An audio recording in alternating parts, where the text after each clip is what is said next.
Hello friends, study with Krishna channel में एक बार आपका फिर स्वागत है। हम पढ़ रहे हैं भारत छोड़ो आंदोलन और आज उसी क्रम में हम देखेंगे किस प्रकार से भारत छोड़ो आंदोलन में जनता ने अपना नेतृत्व दिखाया, यानी स्वयं जनता किस प्रकार से इस आंदोलन को करने लगी। और देखेंगे कि भूमिगत रह करके किस प्रकार हमारे देश के कुछ नेताओं ने जनता का नेतृत्व किया, और रेडियो के संचालन पर भी बात करेंगे जो भूमिगत गतिविधि थी, और समानांतर सरकारें पैरेलल गवर्नमेंट्स कहाँ कहाँ पे बनाई गई उस पर भी बात करेंगे। तो एक एक घटनाक्रम को हम लेंगे, ये बहुत इम्पोर्टेंट इस आंदोलन का भाग है और यहाँ से बहुत से प्रश्न आपके पीटी और मेंस के दृष्टिकोण से बनेंगे। तो सबसे पहले हम जो डिस्कस करेंगे वो जनता का नेतृत्व। जनता का नेतृत्व यानी कि इसमें हम ये देखने वाले हैं कि जब 9 अगस्त को ऑपरेशन जीरो आवर के तहत कांग्रेस के प्रमुख नेताओं को गिरफ्तार कर लिया गया, तो उसके बाद इस आंदोलन का नेतृत्व किसने किया, कैसे ये आंदोलन संचालित हुआ। तो सबसे पहला जो इसमें आपको बिंदु नोट करना है वो है 9 अगस्त की घटना, जो पीछे क्लास में हम डिस्कस कर चुके हैं। 9 अगस्त को क्या हुआ? 9 अगस्त 1942 ऑपरेशन जीरो आवर आपको हमने बताया था। ऑपरेशन जीरो आवर आपसे क्वेश्चन भी पूछा जा सकता है कि ऑपरेशन जीरो आवर क्या था। तो अंग्रेजों के द्वारा इस आंदोलन को दबाने के लिए जो कार्यक्रम बनाया गया था उसको ऑपरेशन जीरो आवर कहा जाता है, और उसी के तहत ऑपरेशन जीरो आवर के तहत कांग्रेस के सभी बड़े लीडर, कांग्रेस के सभी प्रमुख नेता गिरफ्तार हो गए। प्रमुख नेता गिरफ्तार। जब कांग्रेस के सभी प्रमुख नेता गिरफ्तार हो गए, पिछली क्लास में हमने डिस्कस किया, कुछ लोगों को आगा खां पैलेस में, कुछ लोगों को अहमदनगर और पटना की जेलों में रखा गया, उन सब चीज़ों पर हमने बात कर ली थी। अब आंदोलन यहाँ पर जनता के हाथ में सीधे आ गया, क्योंकि कोई भी बड़ा लीडर ये बताने वाला नहीं था कि हमको करना क्या है। ये तारीख 9 अगस्त 1942 है। 9 अगस्त को आज के यानी इस डेट के लगभग 17-18 वर्ष पहले 9 अगस्त 1925 को एक बहुत बड़ी क्रांतिकारी घटना हमारे देश के एक संगठन हिंदुस्तान सोशलिस्ट एसोसिएशन HRA, जिसके विषय में हमने पीछे बात की थी, हिंदुस्तान सोशलिस्टिक एसोसिएशन के लगभग 10 क्रांतिकारी वीरों ने काकोरी नामक स्थान पर एक ट्रेन डकैती की थी, जिसमें 4 लोगों को फांसी की सजाएं दी गई थी। राम प्रसाद बिस्मिल, अशफाक उल्ला खां, रोशन सिंह और राजेंद्र लाहिड़ी, इन 4 लोगों को फांसी की सजाएं दी गई थी। और हम ये भी बात कर चुके हैं कि भगत सिंह ने इस दिन को काकोरी स्मृति दिवस के रूप में मनाना शुरू किया था 9 अगस्त को। तो यही 9 अगस्त जब 1942 का समय आया, सभी नेता बंद हो गए। 9 अगस्त को काकोरी स्मृति दिवस मनाया गया और बहुत से वीरों ने इसमें भाग लिया, हमारे देश के नवयुवकों ने। तो पहला कार्य तो यही किया गया कि जो 9 अगस्त है, 9 अगस्त को कौन सा दिवस मनाया गया? काकोरी कांड स्मृति दिवस, उसी की याद में स्मृति दिवस मनाया गया। काकोरी कांड आप पढ़ चुके हैं, आप कमेंट करके हमको बताएं कि काकोरी कांड में जिन 4 लोगों को अभी हमने बताया फांसी की सजाएं दी गई थी, उसमें सबसे पहले किसको फांसी की सजा दी गई थी और किस जेल में दी गई थी, ये प्रश्न आपसे है, कमेंट करके आप इसको बताएं। तो 9 अगस्त को ये स्मृति दिवस मनाया गया। इसके बाद में ये जो आंदोलन स्टार्ट हुआ था ग्वालियर टैंक मैदान बम्बई में। तो ग्वालियर टैंक मैदान पर जो है एक नेतृत्व हमारे देश की महिला ने लिया, अरुणा आसफ अली। उन्होंने जाकर के वहाँ ग्वालियर टैंक मैदान में तिरंगा झंडा फहराया और एक वहाँ पर सभा गठित की गई, झंडा फहराओ आंदोलन सभा। यानी इनका ये काम था कि इस आंदोलन में हम जा कर के जगह जगह जो सरकारी कार्यालय हैं वहाँ पर अपना ये झंडा लगाएंगे, जिससे हम ये साबित करने की कोशिश करेंगे कि अब अंग्रेज़ों की यहाँ सरकार नहीं, अब हमारे देश का झंडा लहराएगा। तो यहाँ पर जो घटनाक्रम हुआ वो आपसे पूछा जाता है, एक तो ये हो गया। अगला है 9 अगस्त की ही बात अभी हम कर रहे हैं। 9 अगस्त 1942 किसके नेतृत्व में? अरुणा आसफ अली, जब महिलाओं की भूमिका की बात आप करते हैं राष्ट्रीय आंदोलन में, तो एक प्रमुख नाम है अरुणा आसफ अली का। इन्होंने भारत छोड़ो आंदोलन में 9 अगस्त को ग्वालियर टैंक मैदान पर जो है तिरंगा लहरा करके आह्वान किया था देश के युवाओं से कि वो जगह जगह जब झंडा फहरा करके जो है वो इस आंदोलन में भाग लें। तो अरुणा आसफ अली ने ग्वालियर टैंक लिखेंगे, क्योंकि ये प्रश्न आपसे पूछा जाता है कहाँ पर झंडा इन्होंने फहराया था। तो ग्वालियर टैंक मैदान में तिरंगा फहराया। तो अरुणा आसफ अली ने ग्वालियर टैंक मैदान में तिरंगा फहराया और इन्होंने अध्यक्षता की। यहाँ पे क्या झंडा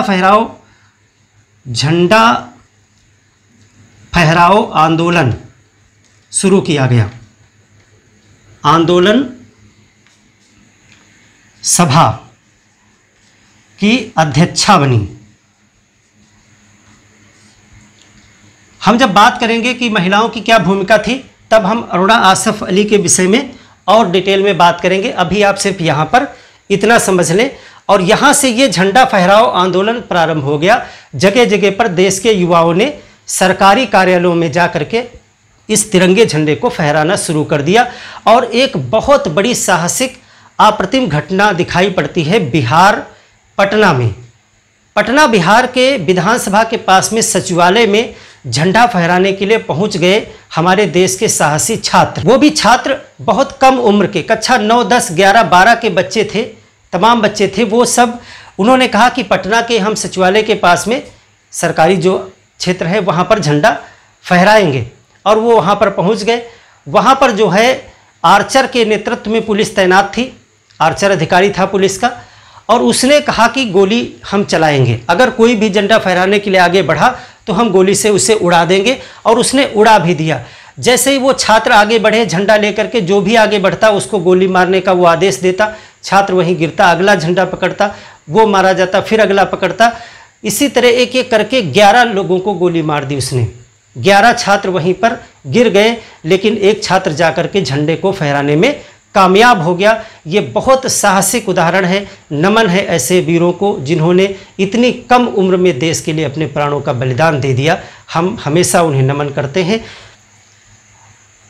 और ऐसे ही लोगों की वजह से आज हम इस आज़ाद हवा में सांस ले रहे हैं। तो 7 छात्र वहीं पर जो है दम तोड़ दिए, शहीद हो गए देश के लिए। अगर आप बिहार पटना के रहने वाले हैं तो आप वहाँ जानते होंगे, बिहार पटना जहाँ पर ये घटना हुई सचिवालय में विधानसभा, वहाँ पर आज़ादी के बाद में उन शहीदों की याद में एक स्मारक बनाया गया, शहीद स्मारक। और कांस्य की मूर्तियाँ लगाई गई हैं उन्हीं 7 छात्रों की। और उसी तरीके से पोज बनाया गया है जैसे वो गिर रहे हैं, उठ रहे हैं, और एक आखिरी में झंडा जो है फहराने में कामयाब हुआ।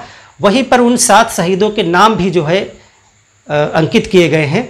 तो अगर आप वहाँ के बिहार पटना से कौन लोग जुड़े हैं हमारे साथ, कमेंट करके नीचे बताएं। और उन शहीदों के नाम अगर आप दे सकें तो बहुत अच्छी बात है। आप गूगल करें, या फिर अगर आप बिहार पटना से हैं तो आपने वहाँ देखा हो, तो उन शहीदों के 7 बच्चों के नाम जो हैं वो कमेंट करके बताइए कि वो पटना में कौन छात्र थे। तो उसी झंडा फहराने के लिए वो भी गए थे। तो यहाँ पे एक अप्रतिम साहस नोट कर लें आप। अप्रतिम यानी अतुलनीय साहस जिसका कोई तोड़ ही न हो। कहाँ पे देखा गया? बिहार में, बिहार पटना। पटना में सचिवालय में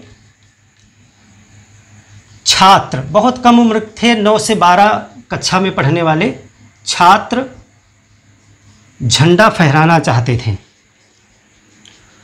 फहराने गए। और वहाँ पे कौन था? आर्चर, पुलिस अधिकारी। पुलिस अधिकारी आर्चर ने गोलीबारी की।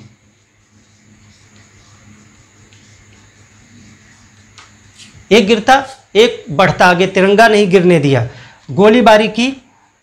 11 छात्र घायल हुए, इसमें 11 छात्र घायल, और उसमें से 7 शहीद हो गए, 7 शहीद, और झंडा फहराने में कामयाब।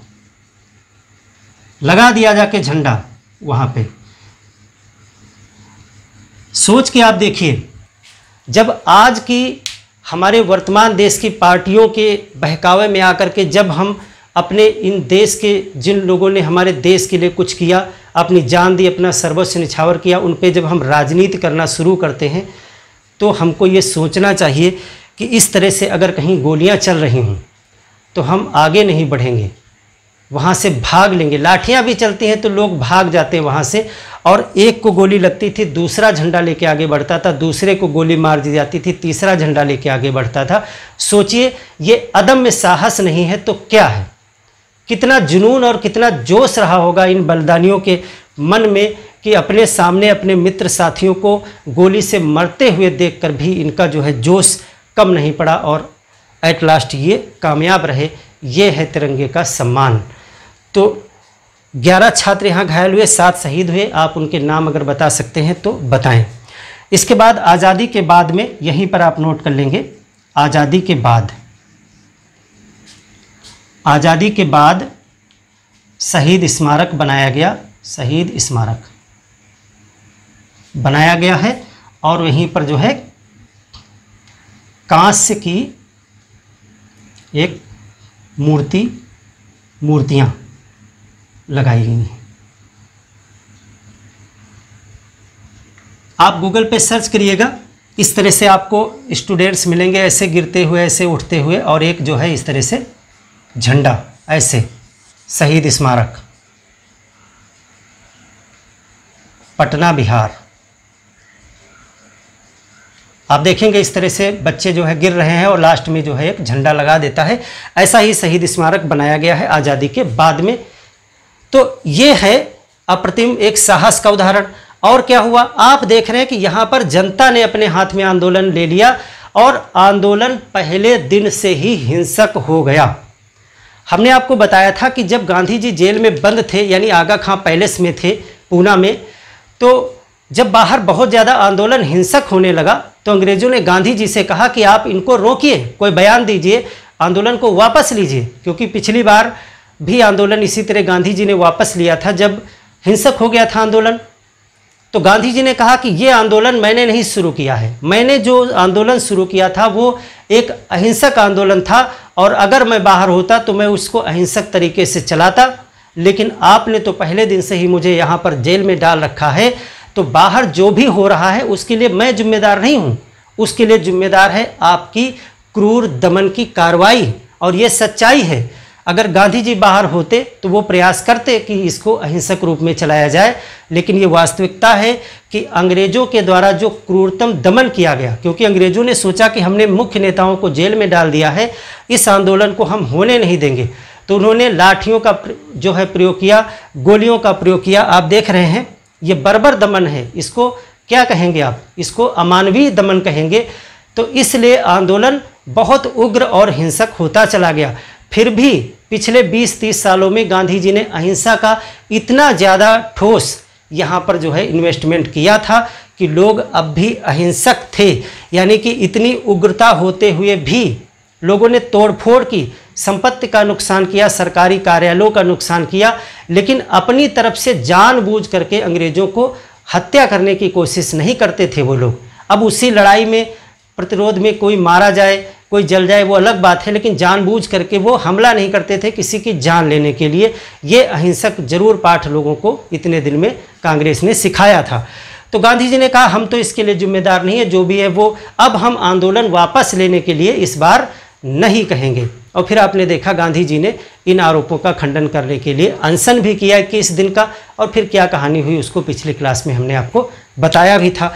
तो अब देखें यहाँ पर इतना आपने लिख लिया।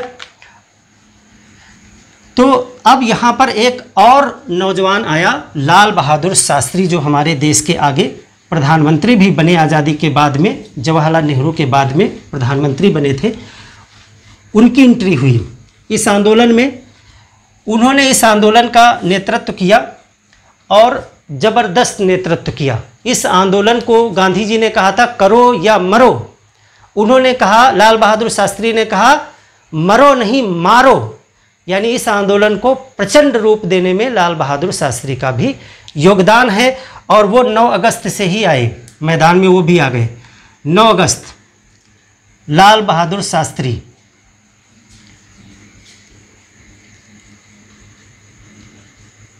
लाल बहादुर शास्त्री, इन्होंने कहा मरो नहीं मारो, और आंदोलन को प्रचंड कर दिया।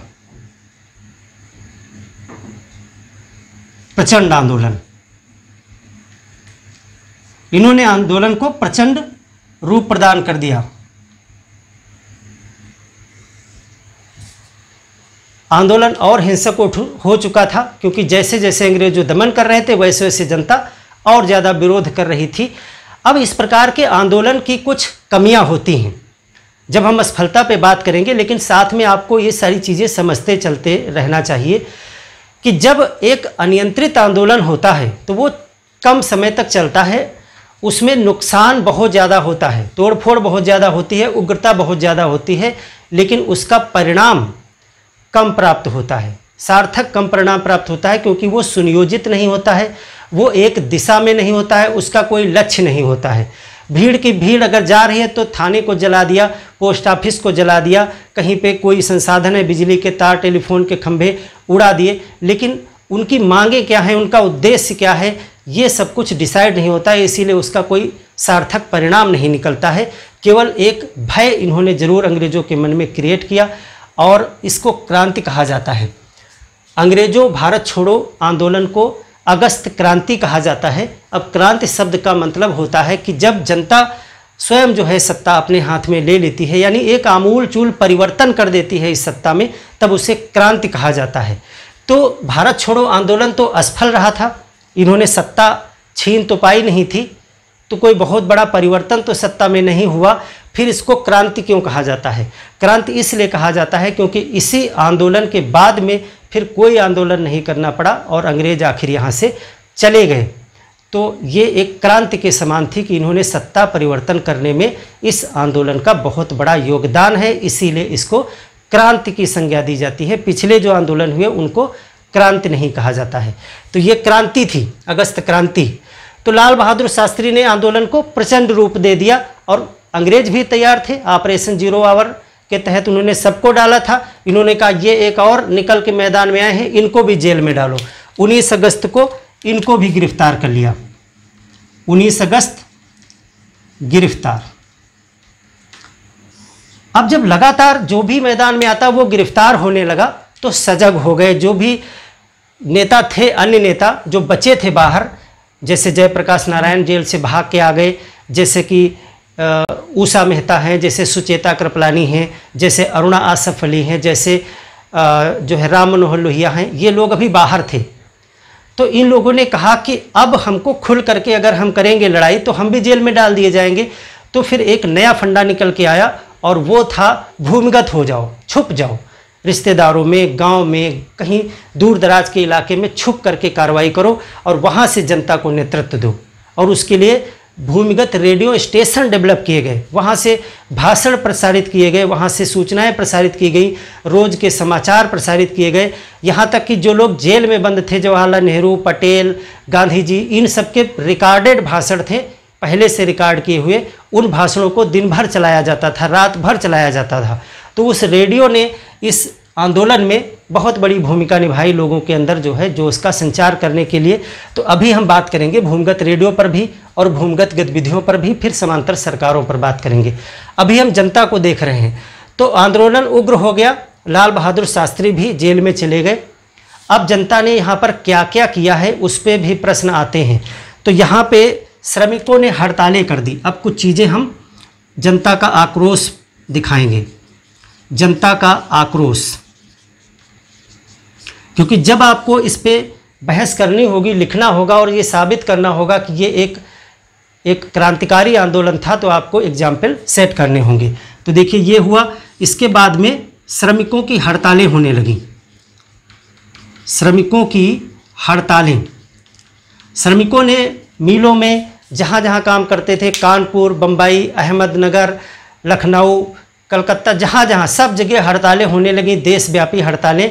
और सबसे अधिक लंबी हड़ताल चली अहमदाबाद में। तो वो प्रश्न भी आपसे पूछा जाता है कि भारत छोड़ो आंदोलन के दौरान सबसे लंबी हड़ताल श्रमिकों की कहाँ चली थी, तो वो थी अहमदाबाद। 3 महीने श्रमिकों की हड़तालें होने लगी सब जगह। एक आप नोट कर लेंगे, अहमदाबाद। अहमदाबाद में 3 माह तक, और ये सर्वाधिक है, सबसे लंबी हड़ताल यहीं पर चली थी अहमदाबाद में। बाकी आप शहरों के नाम दे सकते हैं, सब जगह हड़तालें हुई थी। और क्या किया लोगों ने, रेल की पटरियां उखाड़ दी। रेल की पटरियां जहां भी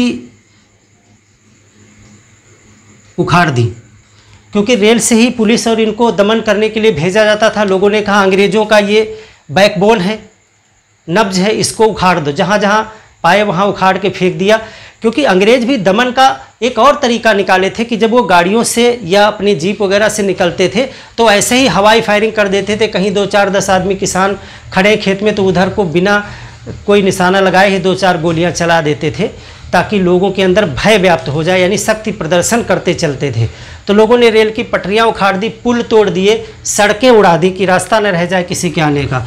पुल तोड़ दिए, पुल तोड़ डाले जहाँ पर तोड़ सकते थे, पुल तोड़ दिए, सड़कें उखाड़ दी, सड़कें उखाड़ फेंकी कि आगे इनकी जीप और कार मोटर न जा पाएँ। संचार के साधन नष्ट कर दिए, संचार के साधन, बिजली के तार नष्ट कर दिए।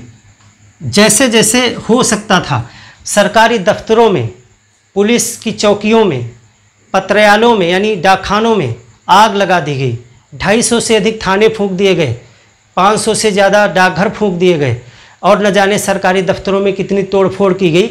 लेकिन यहाँ पर लोग अपनी तरफ से किसी अंग्रेज को जान से मारने की कोशिश नहीं करते थे, हालांकि मारे गए वो अलग बात है। तो सरकारी दफ्तर, पुलिस चौकी,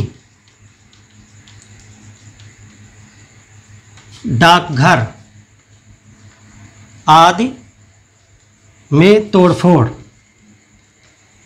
देखो जनता ऐसे ही आंदोलन करती है, वो गांधी जी का नहीं है, वो अन्ना हजारे का नहीं है, वो इस तरह का आंदोलन नहीं है कि एक रामलीला मैदान में आप चटाई बिछाए योगा की तरह आप लगाए हुए कि आप कार्यक्रम चला रहे हैं, भाषण हो रहा है।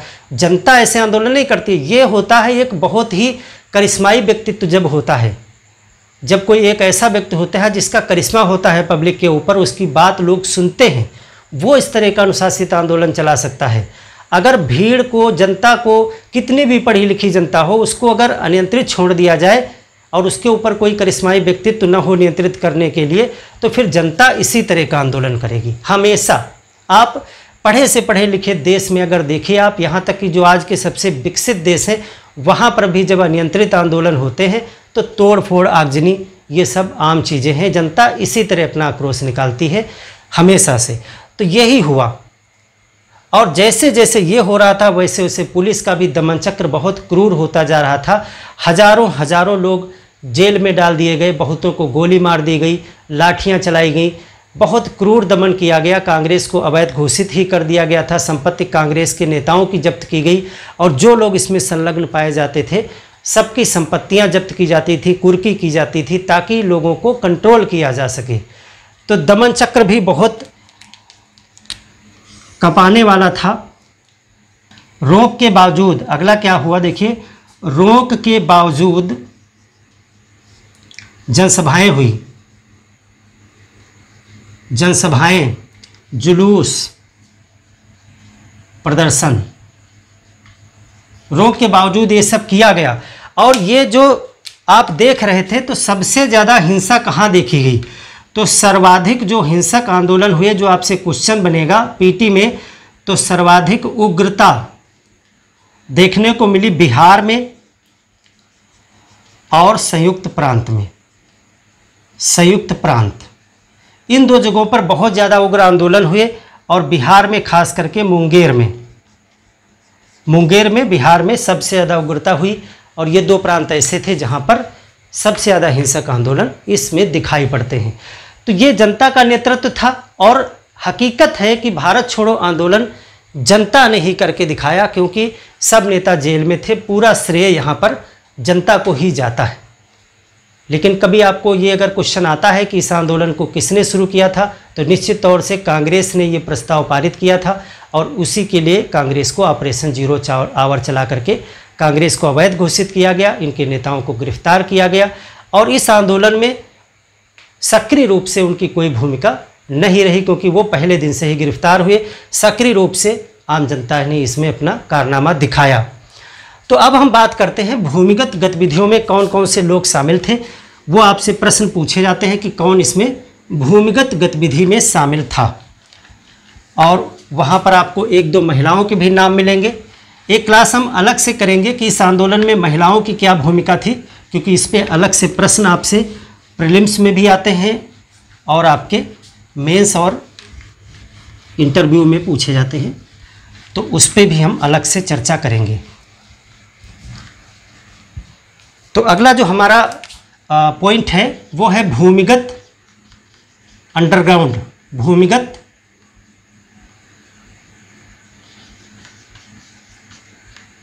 गतिविधि।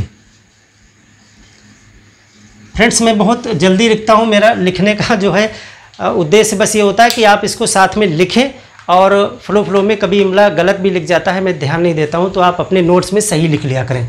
भूमिगत गतिविधि, तो देखिए भूमिगत में यानी अंडरग्राउंड हो गए नेता, हमने आपको बताया। तो आपसे कुछ लीडर्स के नाम पूछे जाते हैं कि इसमें से कौन नेता था जो भारत छोड़ो आंदोलन में अंडरग्राउंड होकर के नेतृत्व दे रहा था, और कौन कौन से लोग रेडियो का संचालन कर रहे थे। इन लोगों ने अपना एक रेडियो भी स्थापित किया था, एक नहीं 2-3 जगह था अलग अलग।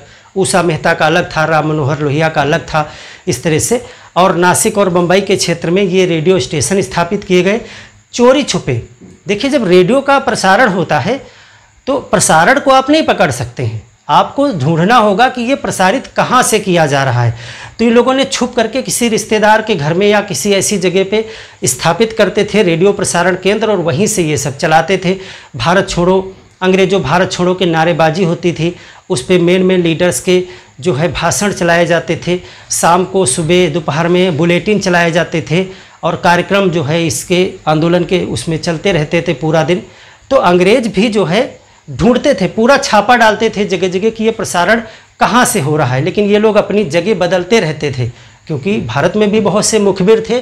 अंग्रेज़ों को जब तक मुखबिरी लगती कि फला जगह से रेडियो प्रसारण हो रहा है, जब तक वो वहाँ जाते, वहाँ से वो सब गायब हो जाते थे। दूसरे रिश्तेदार, दूसरे मित्र या किसी के घर में लगा देते थे जा करके। तो एक नरगिस दत्त नाम सुना होगा आपने, एक्ट्रेस थी, उनकी माँ के घर में भी उषा मेहता ने कुछ दिन तक अपना रेडियो चलाया था। तो उस पर भी हम बात करेंगे भी कौन कौन रेडियो चला रहा था। तो भूमिगत गतिविधियों में कुछ लीडर्स के नाम आपको याद रखने हैं। जयप्रकाश नारायण, जयप्रकाश नारायण, राम मनोहर लोहिया, राम मनोहर लोहिया, बीजू पटनायक,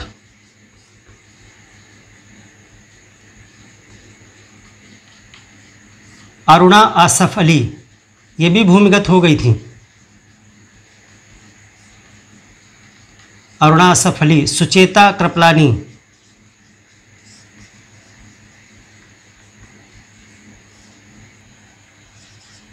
उषा मेहता,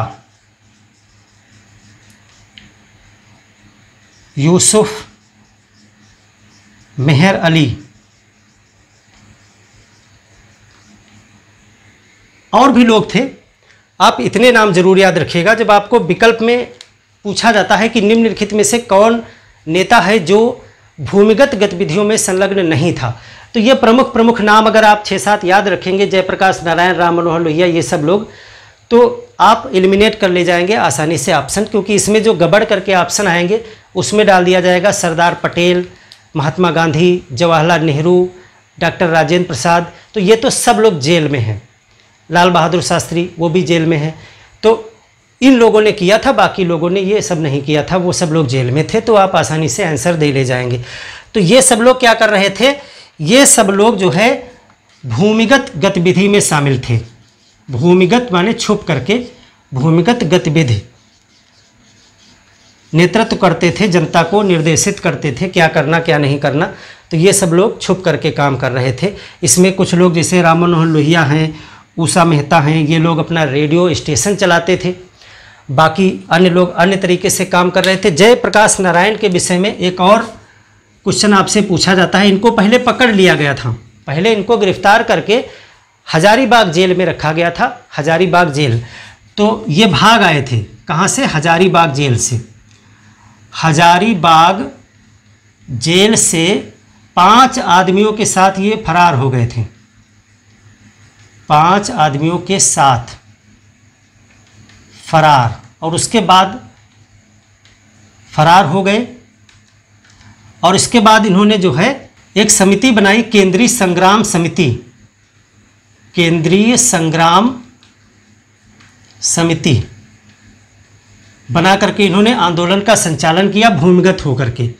तो ये जेल का नाम आपसे पूछा जाता है कि कौन सी जेल से कौन से नेता भाग गए थे। तो कभी जेल का नाम, कभी नेता का नाम, दोनों तरीके से पूछा जाता है, क्योंकि यहाँ पर भूमिगत गतिविधि में भी इनका नाम है और जेल से भाग करके भी आए थे। ये 2 पॉइंट इनके लिए बन जाते हैं।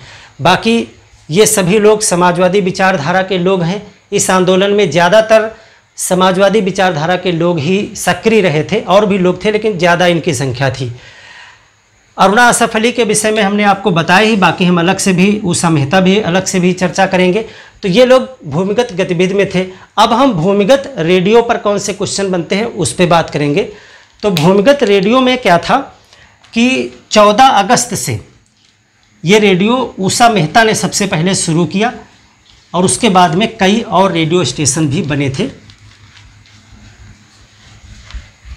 तो अगला जो हम पढ़ेंगे भूमिगत रेडियो,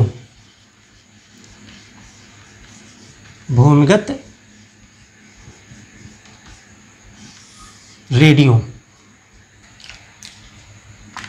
तो ये जो है एक पहले चीज़ नोट करें कि ये 3 माह तक चले थे। पहला पॉइंट आप ये नोट करें, अभी हम बताएंगे कौन कौन से चला रहे थे लोग। 3 महीने तक ये चल पाए थे। उसके बाद जो है उषा मेहता को भी गिरफ्तार कर लिया गया था रेडियो षड्यंत्र के तहत।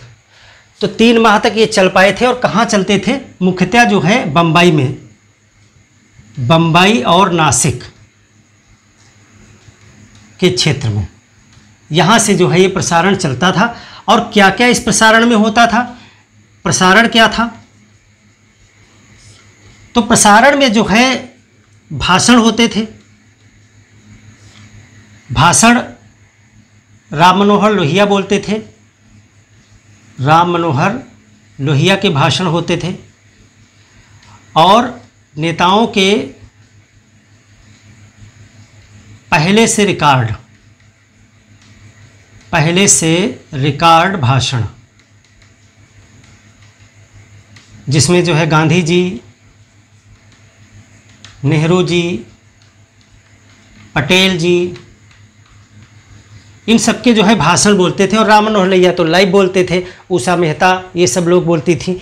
और इसमें क्या होता था? इसमें एक कार्यक्रम आता था, जो भी कार्यक्रम ये प्रस्तुत करते थे उन कार्यक्रमों को कहा जाता था voice of freedom, voice of freedom, आज़ादी की आवाज़ नाम से कार्यक्रम होते थे। और बुलेटिन होते थे, यानी समाचार, बुलेटिन। तो जो समाचार आते थे उन समाचारों का कहा जाता था, नाम उनको रखते थे समाचार का डू और डाई बुलेटिन, यानी करो या मरो समाचार। तो बुलेटिन का नाम होता था डू और डाई बुलेटिन। और कार्यक्रम क्या होते थे? Voice of freedom. तो ये सब प्रसारण में किया जाता था। और ये सब जो रेडियो थे ये सब गुप्त स्थानों पर चलते थे, गुप्त स्थानों पर। पुलिस इनको ढूंढ ही नहीं पाती थी, ये जगह बदलते रहते थे लगातार। इसीलिए 2 दिन चलाया कहीं से, तीसरे दिन अलग पहुंच गए। और ये जो है 14 अगस्त 1942 प्रथम चलाया गया था उषा मेहता के द्वारा। उषा मेहता ने प्रारंभ किया ये चीज़। और सबसे ज़्यादा प्रभावी रेडियो भी इन्हीं का था, उषा मेहता का था। बाकी और भी 2 थे, राम मनोहर लोहिया के नेतृत्व में थे, और भी लोग थे, अभी बताएंगे हम सभी के नाम। तो उषा मेहता ने ही प्रारंभ किया था 14 अगस्त को सबसे पहले, और सबसे ज़्यादा फेमस भी इन्हीं का रेडियो था। इसीलिए जब कभी क्वेश्चन आता है कि भारत छोड़ो आंदोलन में भूमिगत रेडियो का संचालन कौन करता था, तो अगर उषा मेहता विकल्प में है तो पहले इसी को टिक करेंगे। और फिर कभी कभी ऐसे पूछ देते हैं निम्नलिखित में से कौन भूमिगत रेडियो में शामिल नहीं था, तो भी हम आपको नाम बता देंगे कौन कौन भूमिगत रेडियो में थे, बाकी जो अन्य होंगे वो नहीं होंगे। तो ये है उषा मेहता का जो रेडियो था, इनके पास अपना रिकॉर्डर भी था, अपना प्रसारण की मशीन भी थी, यानी ट्रांसमीटर भी इनका अपना था। सब जो है सहयोग से प्राप्त कर लिया था, किसी का रेडियो था उसी से प्राप्त कर लिया था। तो इससे जो है ये बहुत सफलतापूर्वक चला रही थी, और जगह ये सब लोग अपने रिश्तेदार मित्रों के फ्लैट और घरों में स्थापित करते थे जा कर के इसको। तो उषा मेहता तो इसमें थी ही, एक तो ये थी, और इसमें राम मनोहर लोहिया का एक था, राम मनोहर लोहिया, और बीएम खाकर,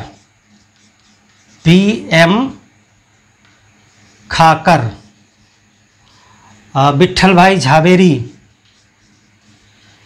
विट्ठल भाई झावेरी, और जो है नारदीमन अलवाद, नारदीमन अलवाद, इनको पेंटर कहा जाता था। ये सभी लोग जो है रेडियो गतिविधियों से जुड़े हुए थे, 4-5 लोग, तो इनके नाम आप याद रखेंगे। तो इस तरह से भूमिगत गतिविधियों में एक रेडियो संचालन की जो गतिविधि थी वो बहुत महत्वपूर्ण थी। और इसके बाद हम बात करेंगे समांतर सरकारें क्या थी। तो चलिए समानांतर सरकारों पर हम बात करेंगे अगली क्लास में, काफ़ी क्लास लंबी हो जाएगी। समानांतर सरकारें और महिलाओं की भूमिका एक साथ हम अगली क्लास में कर लेंगे, जिसमें हम 4-5 प्रमुख महिलाओं की भूमिका पर बात करेंगे, और वहीं पर हम पैरेलल सरकार को भी देख लेंगे। तो इतना इस क्लास में आपके लिए है कंटेंट। तो आशा है आपको ये चीज़ें समझ में आ गई होंगी। मिलते हैं एक और बेहतर क्लास में, जब हम बात करेंगे पैरेलल गवर्नमेंट्स क्या थी, कहाँ कहाँ पे बनाई गई, और महिलाओं की क्या भूमिका थी इस आंदोलन में। और फिर उसके बाद हम इसका एक मूल्यांकन करेंगे कि किसने इसमें क्या क्या सहयोग किया, किसने नहीं सहयोग किया, क्या परिणाम निकला। तो इस तरह से ये आंदोलन जो है वो कंप्लीट हो जाएगा। मिलते हैं एक और क्लास में, तब तक के लिए धन्यवाद।